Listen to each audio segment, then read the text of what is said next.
Hello students,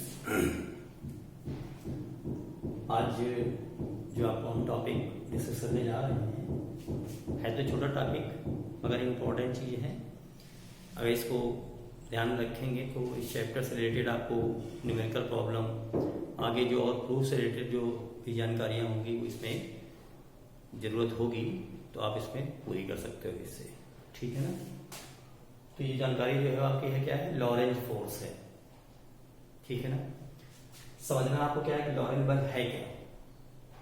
मेरी expected कि आप लोगों ने हो सकता है हाई स्कूल में इसकी जानकारी पढ़ी हो, फिर भी समझ लेंगे कि जो लॉरेंज बल हमारा होगा इसमें क्या होगा कि अगर कोई चार्ज पार्टिकल है, अगर वो मैग्नेटिक फील्ड में क्या करता है, मूवमेंट करता है।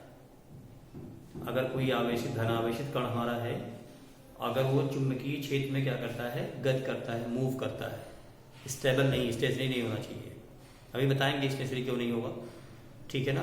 तो when a charge particle move in a magnetic field it experiences a force, यानी कोई धनावेशित कण अगर हमारा है, कोई जरूरी नहीं धनावेशित है मगर जो भी यहाँ पे ऑब्जर्वेशन है वो चाहे वैद्युत क्षेत्र में हो चाहे चुंबकीय क्षेत्र में हो, पहले हम धनावेश से ही ऑब्जर्वेशन करेंगे। तो कोई धनावेशित कण है वो जो चुंबकीय क्षेत्र में क्या करता है, मूवमेंट करता है, तो उस पर क्या होता है, एक फोर्स काम करता है।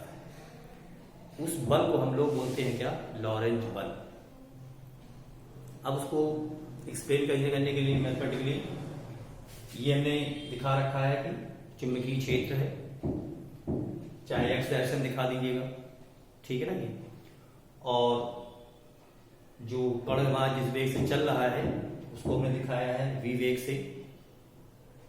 तो ये जो चुंबकीय क्षेत्र B और जो V है, चुंबकीय क्षेत्र की दिशा और कण के वेग की दिशा, ये एक प्रकार से कागज के तल में है। जैसे हमने यहाँ बोर्ड में दिखा रखा है कि ये किसमें है, कागज के तल में या बोर्ड के तल में।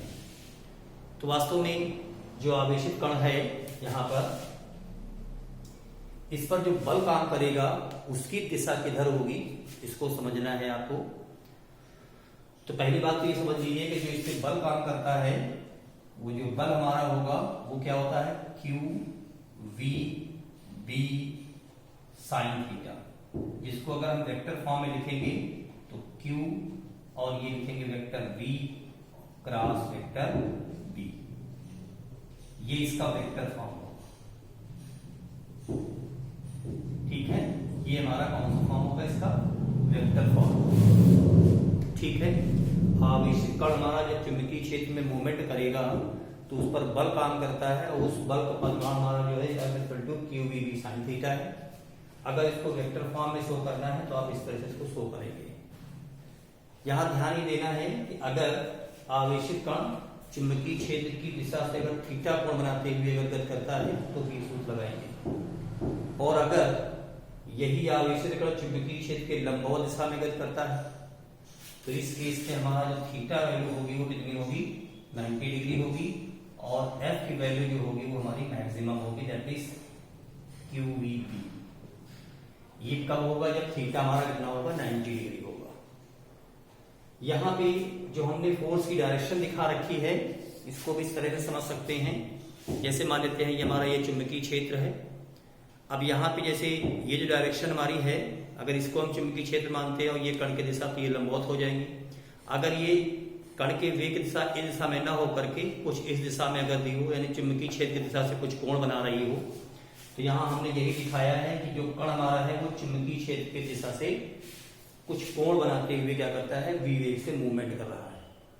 तो इस पे जो बल काम करेगा वो जो V क्रॉस B, यानी कि चुंबकीय क्षेत्र और जो हमारा कण का वेग है, इसका जो तल होगा उसके लंबवत दिशा में होगा। यानी कि चुंबकीय क्षेत्र और कण के वेग की दिशा अगर इस तल में है तो बल की दिशा जो होगी वो इस दिशा में होगी, जिसको कि आप दिखा सकते हो किसके द्वारा, फ्लेमिंग के बाएं हाथ के नियम से। बल की दिशा को हम फ्लेमिंग के बाएं हाथ के नियम से दिखा सकते हैं। जैसे कि ये जो हमारा राइट फिंगर है इसको रखना है चुंबकीय क्षेत्र दिशा में, और जो मिडिल फिंगर है, ये जो फिंगर हमारी है, इसको दिखाना है किस दिशा में, आवेशित कण के वेग की दिशा को दिखाना है। तो जो आवेशित कण पर जो बल काम करेगा वो अंगूठे की दिशा से प्रदर्शित होता है। If we stretch your hand in such a way that right finger directed in the direction of magnetic field and middle finger directed towards velocity of the charge particle, then force acted on this charge particle represented by thumb. ठीक है ना? तो इस हिसाब से मैंने यहाँ दिखाया है जिस चार्ज पार्टिकल जो फोर्स काम कर रहा है उसकी डायरेक्शन इन दोनों की क्या है, लंबवत है। ठीक है ना? तो ये जो हमने रिप्रेजेंटेशन दिया है F equal to Q into B cross B. मैंने भी यहाँ कहा था कि अगर आवेशित कण चुंबकीय क्षेत्र में अगर स्थिर है, आवेशित कण अगर चुंबकीय क्षेत्र में स्थिर तो उस पर कोई बल काम नहीं करेगा, यानी कि कोई भी चुंबकीय बल नहीं काम करेगा। कारण उसका क्या है, इसमें देखिए आप, अगर v की वैल्यू हम 0 कर देते हैं तो v की जब वैल्यू 0 कर देंगे तो क्या होगा, f की वैल्यू क्या होगी, 0 होगी। v इक्वल टू 0 होगा तो f बराबर 0, यानी कि आवेशित कण अगर चुंबकीय क्षेत्र में स्थिर है तो उस पर कोई भी बल कार्य नहीं करता है। दूसरी बात यह है कि अगर आवेशित कण क्षेत्र की ही दिशा में चल रहा हो, जिस दिशा में चुंबकीय क्षेत्र है उसी दिशा में चल रहा हो, इसका मतलब ये जो कोण हुआ वो क्या हो गया, 0 डिग्री हो गया, क्योंकि B और V के बीच का कोण थीटा है।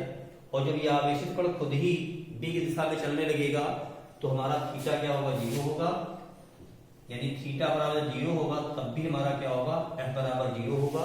यानी कि कण चुंबकीय क्षेत्र में जिस दिशा में, अगर क्षेत्र की दिशा में अगर उसने एंटर किया है तो क्षेत्र की दिशा में सीधे सीधे क्या करता रहेगा, गति करता रहेगा, उसमें कोई डेविएशन नहीं होगा, क्योंकि उसमें अतिरिक्त कोई बल, इधर उधर से कोई बल कार्य नहीं करेगा, क्योंकि उसमें कोई बल काम नहीं कर रहा। तो जब बल नहीं काम कर, जिस दिशा में एंटर किया उसी दिशा में चलता जाएगा वो। ठीक है ना? तो थीटा अगर 0 है तो उस पर लगने वाला बल क्या होगा, हमारा 0 होगा, और थीटा अगर 90 डिग्री हो तो उस पर अधिकतम बल कार्य करता है। ठीक है ना? तो ये जो हमने जानकारी आपको दी है लॉरेंट बल की, तो इसको अच्छे से ध्यान रखिएगा, इंपॉर्टेंट ये है, पूछी जाती है। फिर आपको हम आगे नेक्स्ट वीडियो जो आपको देंगे, तो ऐसा नहीं है कि आवेशित कण यहाँ पर केवल चुंबकीय बल ही काम कर रहा है, आवेशित कण पर हमारा वैद्युत बल भी काम करता है, तो उसको भी हम लोग डिफाइन करेंगे, जिसमें चुंबकीय बल को भी रिप्रेजेंट करेंगे और वैद्युत बल को भी रिप्रेजेंट करेंगे। Okay, so if you like the video, you like, subscribe and share to other friends also. Thank you.